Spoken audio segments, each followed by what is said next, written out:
పవన్ కళ్యాణ్ ఎమ్మెల్యేకి ఎక్కువ, కార్పొరేటర్కి తక్కువ అంటూ జగన్మోహన్ రెడ్డి నిన్న పెట్టిన ప్రెస్ మీట్లో అయితే మాట్లాడి, ఇప్పుడు దానికి మాత్రం నారా లోకేష్ స్పందిస్తూ, అసలు నువ్వున్న హోదాకి ఒకానొక సమయంలో నువ్వు మాజీ ముఖ్యమంత్రివి, అయితే అది తెలుసుకొనైనా కొంచెం మాట్లాడు, కొంచెమైనా ఇంహితం యూజ్ చేయు అన్నట్టుగా అయితే నారా లోకేష్ చెప్పుకొస్తుంది. మరి దానిపైన మీరేమంటారు? సో ఖచ్చితంగా జగన్మోహన్ రెడ్డి గారు అయితే చక్కగా 2 గంటల మీటింగ్ పెట్టారు. ఎందుకంటే మన ఎమ్మెల్సీ ఎలక్షన్స్ రిజల్ట్ తాలూకా ప్రభావం ఆయన్ని మరింత భయానికి గురి చేసిందని చెప్పాలి. ఎందుకంటే మళ్ళీ ఎక్కడ తన జనాలని తను స్పృహ కోల్పోతాడు అనే విధంగా ఒక ప్రెస్ మీట్ అయితే పెట్టడం జరిగిందనమాట. ఎందుకంటే ఒక ఎలక్షన్ జరిగితే ఖచ్చితంగా జగన్మోహన్ రెడ్డికి భయం పట్టుకుంటుంది. ఎందుకంటే జనం అందరూ కూడా మళ్ళీ టీడీపీకి, జనసేనకే సపోర్ట్ చేస్తున్నారు, ఆ కూటమికే సపోర్ట్ చేస్తున్నారు కాబట్టి సో జగన్ పని అయిపోతుందని తను భయపడి సో ఇన్స్టెంట్గా మీటింగ్లు పెడతాడనమాట. ఆల్రెడీ తను పాపం బెంగళూరు వెళ్ళిపోయాడు, మళ్ళీ ఈ మీటింగ్ కోసం వచ్చాడనమాట, మళ్ళీ వెళ్ళిపోతాడు బెంగళూరు.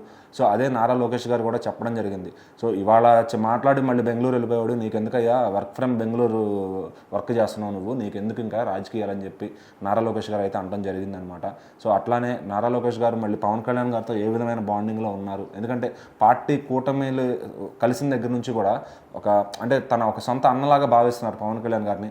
అలాంటి వ్యక్తిని, అందులోనూ డిప్యూటీ సీఎం హోదాలో ఉన్న వ్యక్తిని ఒక ఎమ్మెల్యే స్థాయిలో ఉన్న జగన్ గారు సో అట్లా మాట్లాడటం కరెక్ట్ కాదని చెప్పి ఆయన అయితే ఖండించారనమాట. ఎందుకంటే ఇష్టం వచ్చిన కామెంట్లు ముఖ్యమంత్రి గారి పైన, అలాగే ఉప ముఖ్యమంత్రి గారి పైన చేస్తానంటే సహించరు జగన్.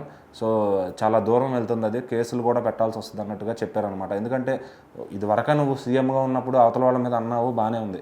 సో ఈరోజు నీకు సీఎం పదవి లేదు, అట్లీస్ట్ నువ్వు ఒక మినిస్టర్ కూడా కాదు, జస్ట్ ఒక ఎమ్మెల్యే. సో 11 మంది, నీకు అందులోని ప్రత్యేక హోదా కూడా ప్రతిపక్ష హోదా కూడా లేని ఒక ఎమ్మెల్యేవి నువ్వు. సో మరి నువ్వు వచ్చి ఈరోజు అటు ముఖ్యమంత్రి గారిని, ఉప ముఖ్యమంత్రి గారిని ఇష్టం వచ్చినట్టు మాట్లాడితే నిజంగానే ఎవరో చూస్తూ ఊరుకోరు. మరి నారా లోకేష్ గారు అందులోనూ వాళ్ళ నాన్నగారిని కానీ, అలానే తన సోదర భావంతో సంబంధించి పవన్ కళ్యాణ్ గారిని ఏమన్నా అంటే ఆయన ఖచ్చితంగా ఊరుకోరు అనమాట. ఎందుకంటే నారా లోకేష్ గారు ఆల్రెడీ రెడ్ బుక్ యాక్షన్ మొదలు పెట్టారని చెప్పాలి అందరి మీద. సో అది అందరినీ దాటుకుని జగన్ దాకా వచ్చేసరికి ఇంకొంచెం టైం పట్టచ్చు. సో మరి ఈలోపు ఇంకాస్త కేసులు పెంచుకోవాలని మరి ఆయన ప్రయత్నిస్తున్నాడో ఏమో. సో నోటుకు వచ్చిన వ్యాఖ్యలు అయితే ఖచ్చితంగా చేయొద్దు. ఎందుకంటే ఈరోజు నీకు పొజిషన్ లేదు, నువ్వు పొజిషన్లో ఉన్నప్పుడు అనేది వేరు, పొజిషన్లో లేనప్పుడు అనేది వేరు. సో నీకే ఇక్కడ కూర్చోవడానికి ప్లేస్ లేదన్నప్పుడు నువ్వు ఇంకా అవతల వాళ్ళ వ్యక్తులపైన విమర్శలు చేస్తున్నావు అంటే నీకు దానికి అహంకారం ఇంకా తగ్గలేదు, అంటే ఇంకా నువ్వే ముఖ్యమంత్రి, నువ్వే డిక్టేటర్ అనుకుంటున్నావేమో. సో ఖచ్చితంగా ఆ అహం త్వరలోనే నీకు తగ్గిస్తారనమాట. సో నారా లోకేష్ గారు ఆల్రెడీ హెచ్చిస్తున్నారు నీకు. సో నువ్వు తగ్గించుకుని నోరు అదుపులో పెట్టుకుంటే మంచిదనమాట జగన్మోహన్ రెడ్డి గారు.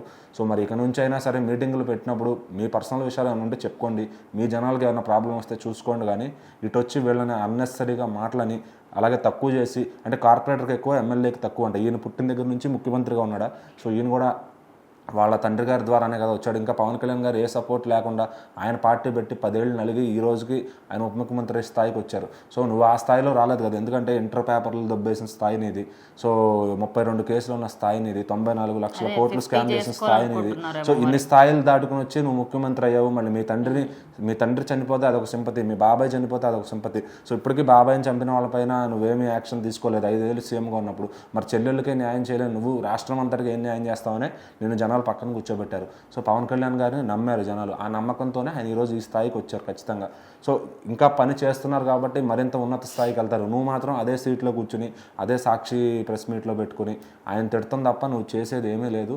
సో ఇక నెక్స్ట్ టైం జైలుకి వెళ్ళామంటే ఆ సాక్షి కూడా నిన్ను చూపించడం కూడా మానేస్తుంది, చూసుకోమని.